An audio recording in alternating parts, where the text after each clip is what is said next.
இப்பொழுது அவர் தீவிர சிகிச்சை பிரிவில் கண்காணிப்பில் இருக்கிறார்கள். தற்போது ஸ்டேபிளாக இருக்கின்றார். இந்த ஒரு 2-3 மணி நேரத்தில் அவர் கான்சியஸ் வந்துருவாரு. மேலும் இதற்கான முழு விசாரணை மேற்கொள்ளப்படும். இந்த சம்பவத்தில் ஈடுபட்ட அந்த இளைஞர் காவல்துறையினரால் உடனடியாக கைது செய்யப்பட்டிருக்கிறார். இது மிகவும் கண்டிக்கத்தக்க, வன்மையாக கண்டிக்கத்தக்க ஒரு செயல்.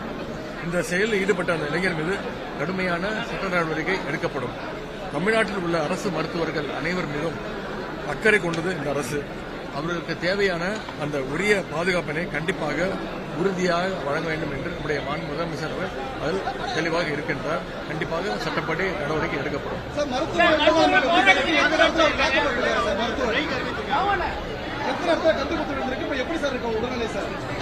தலைப்பகுதியில் ஒரு 4 இடங்கள்ல கத்தியால் ஏற்படுத்தப்பட்ட காயம், அதேபோல இடது கழுத்து பகுதியில் ஒரு காயம், இடது தோள்பட்டையில் ஒரு காயம், இடது காதின் மடலில் ஏற்பட்ட ஒரு காயம். எல்லாத்துக்கும் சிகிச்சை அளிக்கப்பட்டிருக்கிறது. மருத்துவர்கள்லாம் கூட இருக்காங்க. அவங்க ஃபேமிலியும் வந்திருக்கிறாங்க. அவங்களுக்கு ஆறுதல் சொல்லியிருக்கிறோம். அவங்களுடைய அம்மா, அவங்களுடைய டாக்டர் மனைவி டாக்டர் தான் அவங்களும் வந்திருக்காங்க. அவங்க கூட இருக்காங்க. தொடர்ந்து கண்காணிப்பில் இருக்கிறார். தாக்குதல் ஈடுபட்டு அவங்க தாயாருக்கு சரியான முறையில் சிகிச்சை அளிக்கப்பட்டதுன்னு சொல்லி தாக்குதல் ஈடுபட்டிருக்கு சார். ஏற்கனவே ஒரு 4 மாசமா இங்க ட்ரீட்மெண்ட் 6 மாசம். ஆமா, எந்த முறையில் சிகிச்சை அவருக்கு அளிக்கப்பட்டிருக்கு சார்? சரியான முறையில் தான் சிகிச்சை அளிக்கப்பட்டிருக்கு. ஒரு தனியார் மருத்துவமனை கூட்டு போயிருக்காங்க. அந்த மருத்துவர் இப்படி சொன்ன வச்சு இங்க வந்து காலையில வந்து ஒரு 1/2 மணி நேரம் பேசிட்டு இருந்திருக்கிறார். கூட நர்சஸ்லாம் இருந்திருக்கிறாங்க. என்ன காரணம்னு தெரியல. அவரோட ஒரு தவறான ஒரு முடிவு எடுத்து ஒரு சிறந்த மருத்துவர்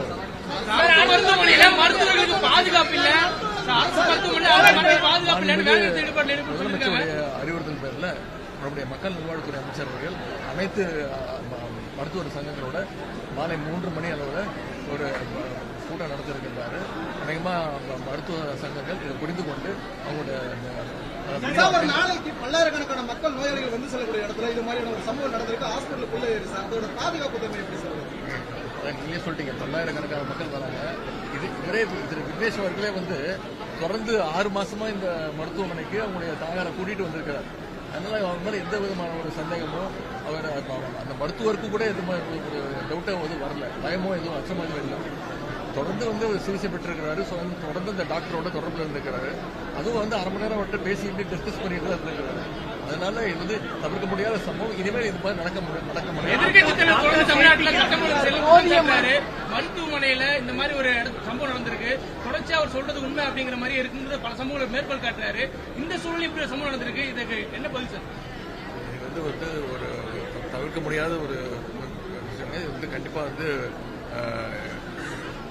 இதுமேல் நடக்காம தடுப்போம். இது வந்து அதான் திருப்பி நான் சொன்ன மாதிரி திரு விக்னேஷ் அவர்கள் தொடர்ந்து 6 மாசமா அவங்க தாயாரை கூட்டிட்டு இங்க வந்திருக்காரு. இதே மருத்துவமனையில அவங்க தாயாருக்கு மருத்துவம் பார்க்கப்பட்டிருக்கு. அதனால அந்த மருத்துவரோட 1/2 மணி நேரம் பேசிட்டு வேற ஒரு தனியார் மருத்துவமனையில போய் அந்த மருத்துவர் சொன்னதை கேட்டுட்டு இந்த மாதிரி ஒரு முடிவு எடுத்திருக்கிறாரு. இது ஒரு கோவத்தின் காரணமாகவும் ஆத்திரத்தின் காரணமாக எடுத்திருக்காரு. ஆனா கண்டிப்பா சட்டப்படி நடவடிக்கை எடுக்கப்படும். இனிமேல் இது மாதிரி நடக்காம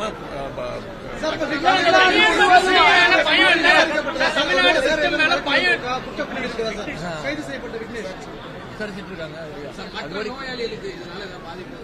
இல்லைங்க, அது மாதிரி எதுவுமே இல்லைங்க. மற்ற நோயாளிகள் பாதுகாப்பாக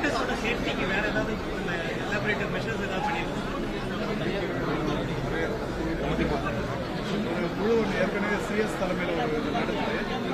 மேற்கு வங்கத்தில் நடந்த சம்பவத்துக்கு பிறகு தமிழ்நாட்டிலையும் எல்லா மருத்துவக் கல்லூரி மருத்துவமனைகளையும் மாவட்ட அரசு சேஃப்டி மெஷர்ஸை பொறுத்த வரைக்கும் ஒரு ப்ராஜெக்ட் ரிப்போர்ட்டை போட்டு கொடுத்தோம்னா எதிர்வரும் ஆண்டுகளில் அதை செயல்படுத்துவதற்கான நடவடிக்கைகள்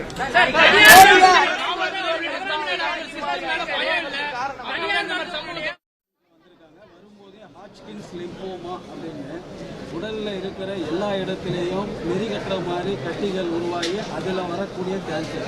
அவங்க வரும்போதே ஆஸ்பத்திரிக்கு ஸ்டேஜ் போய் அட்வான்ஸ் ஸ்டேஜில் வந்ததுனால அவங்களுக்கு க்யூரேட்டிவ் ட்ரீட்மெண்ட் எதுவும் கொடுக்க முடியாது. அவங்களுடைய குவாலிட்டி ஆஃப் லைஃப்பை இம்ப்ரூவ் பண்ணி கொடுக்கறதுக்காக அவங்களுடைய தன்மையை பொறுத்து பாலியேட்டிவ் கீமோதெரப்பிங்கிறது தான் 6 மாதமாக இங்கே வந்து எடுத்துகிட்டு இருந்தார். வரும்போது நல்ல விதமாக தான் வந்தார். இன்றைக்கி காலையில் வரும்போது நல்ல விதமாக தான் வந்திருக்காரு. அதனால் அவர் மேலே எந்த விதமான எங்ககிட்ட எதிர்பார்ப்பும் இல்லை அவர் இந்த மாதிரி செய்யக்கூடியவர் அப்படிங்கிறதுக்கு. அரை மணி நேரம் அந்த டாக்டரோட டிஸ்கஸ் பண்ணியிருக்காரு. நேற்றும் அந்த டாக்டரோட வந்து டிஸ்கஸ் பண்ணியிருக்காருன்னு இப்போ தான் எங்களுக்கு தெரிஞ்சுது. ஸோ இந்த டிஸ்கஷன் போயிட்டுருக்கு. அந்த ஃப்ரஸ்ட்ரேஷனில் அவர் வந்து இந்த மாதிரி பண்ணியிருக்கலாம்.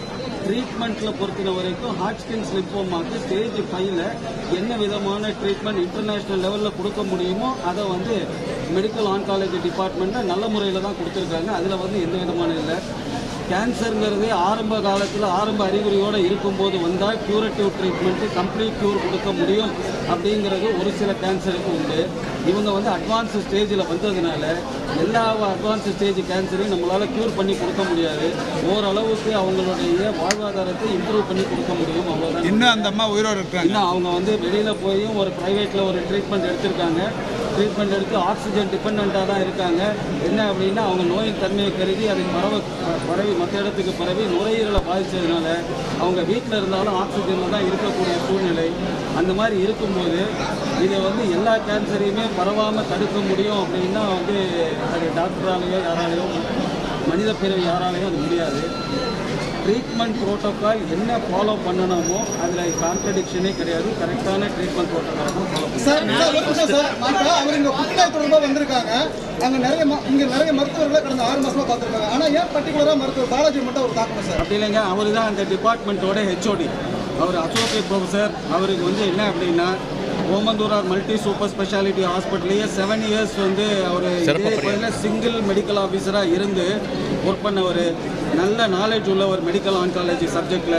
ஈவன் ப்ரைவேட்லேயே ஒரு ப்ராக்டிஸு நல்ல தன்மையான மனிதர். எதற்கும் முன்கோபப்பட மாட்டார். இருக்கிற ஃபேக்டாக ஆனால் இருக்குன்னு சொல்லுவார். அப்பா உங்கள் அம்மாவுக்கு இது மாதிரி புற்றுநோய் பரவி நுரையீரலை பாதிச்சிருக்குங்கிறத மறைக்காமல் வெளிப்படையாக சொன்னதே வந்து பெரிய இது. அது அந்த டாக்டரோட அவருடைய நேச்சர் ஆஃப் கம்யூனிகேஷன் வந்து ரொம்ப தன்மையானவர். எதுக்கும் பட்டபாக மாட்டார். எப்போ யாருக்கிட்டையும் எடுத்தறிஞ்சும் பேச மாட்டார். சரியான சிகிச்சை கிடைக்காத நோயாளிகள் புகார் தெரிவிக்கிறதுக்கு ஏதாச்சும் இனிமேல் ஏதாவது இனிஷியேட்டிவ் எடுத்து அதுக்கான ஒரு அமைப்பு உருவாக்கப்படுமா? ஏன்னா இப்போ அவங்க இந்த ஆதங்கத்தில் செய்த தவறு மிகப்பெரிய ஒரு இல்லை, சரியான சிகிச்சை தரப்படணும். டவுட்ஸ் எல்லாருக்குமே தான் வருவாங்க. மருத்துவர்கள் அரசு மருத்துவர்களாவே சரியான சிகிச்சை பண்ண மாட்டாங்கிற ஒரு எண்ணத்தை அந்த மாதிரி எண்ணம் பரவிடக்கூடாது. அந்த மாதிரி எண்ணம் பரவிடக்கூடாதுங்க. அரசு மருத்துவர்கள் தான் உங்களுக்கு தெரியும் அவ்வளோ ஆத்மாத்மாக ஒரு சேவை மனப்பான்மையோடு பணியாற்றி கொண்டிருப்பாங்க. இவங்களை போய் சரியா பண்ணல அப்படின்ற மாதிரி வந்து புகார்கள் வாங்க ஆரம்பிச்சா வர்ற அத்தனை பேருமே சரியா பண்ணலன்னாங்க. இல்ல அது 104 ஹெல்ப்லைன் 104 ஒரு ஹெல்ப்லைன் இருக்கு. மருத்துவர்கள் இல்லாததுனாலதான் இந்த மாதிரியான சம்பவங்கள் நடக்குதுன்னு அரசு மருத்துவ சங்கங்கள் சார்பில் தெரிவிக்கிறாங்க. உங்களுடைய கருத்து என்ன சார்? இது ஏற்கனவே 100 வாட்டி சொல்லிட்டோங்க. மருத்துவர்கள் 1353 பேர் பற்றாக்குறை இருக்கு. இந்த அவங்களுக்கு வந்து சர்டிஃபிகேட் வெரிஃபிகேஷன் முடிச்சாச்சு. அப்ளிகேஷன்ஸ் இன்வைட் பண்ணியாச்சு. எக்ஸாம் டேட்டும் ஃபிக்ஸ் பண்ணியாச்சு. அந்த 1353ஓட சேர்த்து அரைசிங் வேக்கன்சிஸ் 2026 வரை காலியாக இருக்க போகிற வேக்கன்சி ஒரு 1200 சேர்த்து 2553 டாக்டர் இன்வைட் பண்ணியிருக்கிறோம். போதிய மருத்துவர்கள் இல்லை. போதிய மருத்துவர்கள்லாம் 20,000 பேர் இருக்கிறாங்க. இதில் 1300 பேர் இல்லை. இது வந்து ஏதோ ஒரு சங்கத்தை சேர்ந்தவர் இது ஒரு குறிக்கோளோட போன வாரம் ஒரு பொருளை கிளப்பிவிட்டார். அதை எல்லாருமே அதை எடுத்து பேசிட்டு இருக்கிறாங்க. உண்மை அது இல்லை. நீங்கள் ஒவ்வொரு மருத்துவமனை நான் முந்தா நாள் ராஜீவ்காந்தியில் சொன்னேன் 1002 மருத்துவர்கள் அங்கே இருக்கிறாங்க. 2000 பிஜி மருத்துவர்கள் இருக்காங்க. எல்லா மருத்துவமனையிலும் மருத்துவர்கள் இருக்காங்க. ஃபர்ஸ்ட் ப்ரையாரிட்டி வந்து மருத்துவர் பாலாஜி ஃபர்ஸ்ட் ப்ரையாரிட்டி இன்னைக்கு மருத்துவர் பாலாஜி அவர்களுக்கு சரியான சிகிச்சை கொடுத்து அவர் வந்து மீட்டெடுக்கிறது தான் எங்களுடைய முதல் ப்ரையாரிட்டி. அனைத்து மருத்துவர்களுக்கும் தகுந்த பாதுகாப்பை இந்த அரசு கொடுக்கும். எங்களுக்கு பாதுகாப்பு வேணும். கத்தி எடுத்து உள்ள வர அளவுக்கு இங்க பாதுகாப்பு இல்லைங்கிறத மருத்துவம் தொடர்ந்து குற்றச்சாட்டு வைக்கிறாங்க. 6 மாசமா வந்து வர்றவங்க எல்லாருமே 6 மாசமா மருத்துவரோடு 1 மணி நேரம்